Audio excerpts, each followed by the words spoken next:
조선 건국의 3인방, 난세의 영웅 이성계의 화려한 데뷔, 개혁도 개혁 신진사대부의 등장, 직진이냐 유턴이냐 위화도 해군, 조선 건국 프로젝트 본격 가동 등 총 20개의 작은 소제목을 가지고 누가 조선을 세운지 이야기를 풀어간 내용입니다. 네, 고려 말기부터 조선 초기까지 이성계, 정도전, 이방원 이렇게 세 사람이 어떤 일을 했는지에 대한 내용입니다.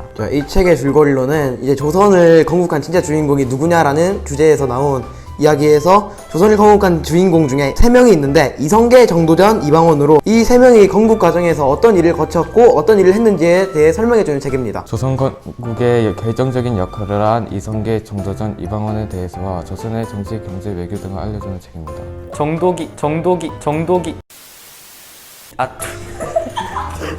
정도전, 이성계, 이방원 중에 조선 건국의 주인공은 누구인지에 대해 알려주는 책입니다. 조선 건국 이성제, 정도전, 이방원이 이성계, 정도전, 이방원이 조선을 세운 사람은 누구인지를 밝히는 책입니다.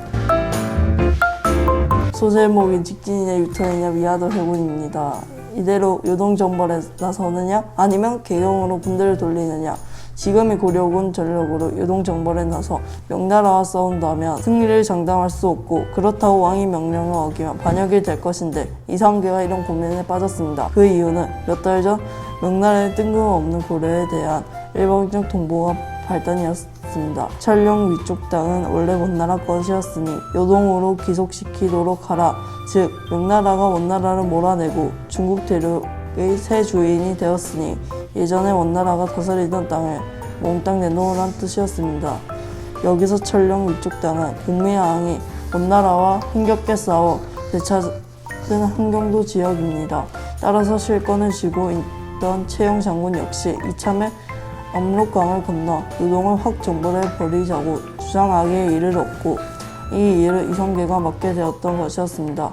그리고 돌격하게 되었지만 처음 이성계의 우려대로 여름철 진군에서 여러 가지 애로사항이 터지고 말았습니다. 식량 부족에 전염병까지 나돌아 병사들이 하나둘씩 쓰러지고 장마철에 강물이 불어나 강을 건너는 것마저도 만만치 않았으며 도망자도 늘어났습니다. 총사령관인 최영의 허락을 받지 못했기에 명백한 반역 행위였지만 이성계에게 다른 선택지가 없었고 해군이 성공하면 혁명이요 실패하면 반란이니 무조건 돌아가서 권력을 잡는 수밖에 없는 상황이 되는 내용이 인상 깊게 읽었습니다. 정도전 이방원의 사병을 해체한 후에 며칠 뒤 이방원 일파가 정도전 일파를 제거했을 때 내용이 인상 깊었습니다. 그냥 이제 이방원이 거의 다 사병까지 뺏기고 끝난 상황이었는데 마지막에 이제 역전했으니까 그 내용이 인상 깊었습니다. 이성계가 이제 위화도 해군을 하는 파트에 있습니다. 명나라는 이제 원나라에서 명나라로 바뀌게 되었는데 이제 명나라로 바뀐 중국은 원나라 때 자신이 다스리고 있던 요 지역을 요동으로 귀속시키라 하였는데 그것을 들은 32대 왕 우왕은 강력하게 반발하였어요. 실권을 쥐고 있던 최영 장군 역시 압록강을 건너 이제 저렇게 말하는 요동을 그냥 정벌해버리자. 이제 명나라로 바뀌었으니까 원나라 때 싸워서 이제 군사 세력도 없을 거고 해서 무방비일 거라 생각한 최영은 명나라에 있는 요동을 정벌해버리자 주장하였는데 이성계는 그 말을 듣고 반발하였습니다. 이성계는 작은 나라가 큰 나라를 거스리는 것은 옳지 않다고 말하였고 여름철에 군사를 일으키는 건 적절하지 못하다고 생각을 하였기 때문에 사불가론을 제시하여 주장을 반대하였습니다. 이성계의 말을 들은 최영은 당황했지만 이제 자신의 의견을 굽히지 않고 요동을 정벌하러 가자 생각하고 자신을 총사령관격인 팔도도통사 조민수라는 사람을 좌도통사, 이성계를 우도통사로 정하고 고려 원장군 5만 명을 데리고 요동으로 출발했습니다. 근데 하지만 여기서 최영은 큰 실수를 저지르게 되는데 최영이 이제 총사령관으로 하고 같이 따라가지 않은 거예요.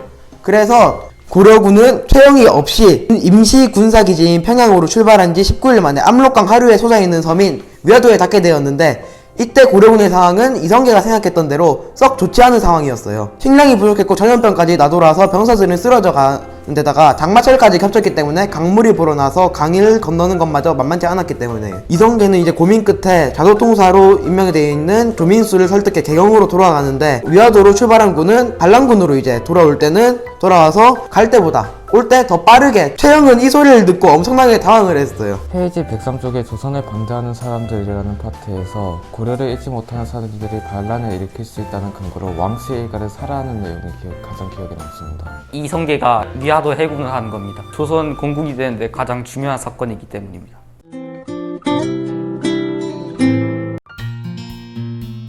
예술에 대해서 8가지 질문을 하고 그에 대해 답변을 해주고 여러 가지 예시들도 소개해주는 그런 책이에요. 예술에 대한 8가지 이야기가 있는데 모방론, 형식론, 표현론이 있어요. 모방론은요, 원래 있던 거를 정확히 모방하는 거고요. 표현론은 감정을 표현하는 것이라서 정확히 그러지 않아도 되고요. 형식론은 모르겠습니다. 이 책은 역사에서 한 번도 사라지지 않은 이유를 알려주는 예술과 아름다움에 관한 그 모든 이야기입니다. 예술에 관련된 재밌는 내용을 알려주는 책이에요.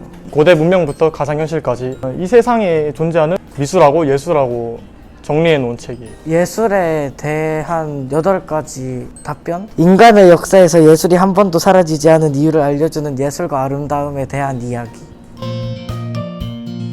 이 책이 8가지로 되어 있어서 그 중에서 한 개에서 한 6개나 7개 중에 있는데 그 5번째가 중세를 넘어서 르네상스로라는 게 있는데 미켈란젤로의 시스티나 천당 벽화가 인상 깊었어요.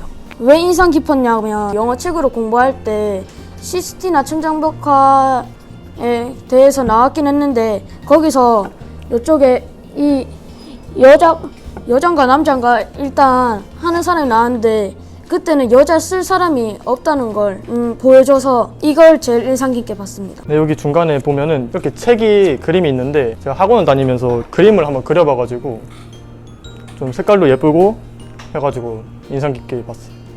그거를 이제 어디 전시를 해놨는데 거기 다니는 대학교 동아리 학생들이 케첩병을 크게 해서 햄버거 옆에 해놨는데 햄버거는 예술 작품인데 그 케첩병은 학생들이 만들었다고 바로 철거를 해버려서 햄버거는 왜 예술이고 그 케첩병은 그냥 장난식으로 놓은 건지 그게 궁금했어요. 그리고 인상 깊었어요. 저 햄버거와 케첩병이요. 어떤 예술 작가가 만든 햄버거는 예술이 되고 학생들이 했다고 똑같은 작품이 케첩병이 예술이 안 된다는 게 재밌었어요. 피아노 곡인데 4분 33초라는 곡이요. 피아니스트가 나와서 아무 곡도 안 치고 4분 33초간 가만히 앉아있다가 나가서 우연의 곡이라고 말한 거예요. 우연의 소리를 담은 곡이라고. 뉴욕의 한 거리에 프랑크 출신 화가 마르셀 듀샹이 전시회에 돈을 내고 소변기를 위아래로 뒤집어 전시하려 했지만 상스럽다는 이유로 전시할지 말지 논쟁하였지만 결국 전시를 못해서 화가 나서 조직위원회 위원직을 사임했다는 내용이에요. 그 AI 화가 로봇이 그림을 학습해서 AI가 그림을 그리는데 한 AI는 그림을 그리는데 한 AI는 그걸 보고 원래 그림인지 그런 걸 판별하는 건데 그리는 AI 쪽은 걔가 어떤 거를 원래로 해서 했는지 못 알아보게 더 창의적으로 해가지고 그리는 거거든요. 그래서 그렇게 해서 AI가 그린 작품 중에 경매에서 40만 달러인가 그렇게 팔려서 예술도 로봇이 그렇게 잘할 수 있고 잠시만요. 명장면은요 없다고 해야 돼요. 정독이 이성재, 정도정, 이방원이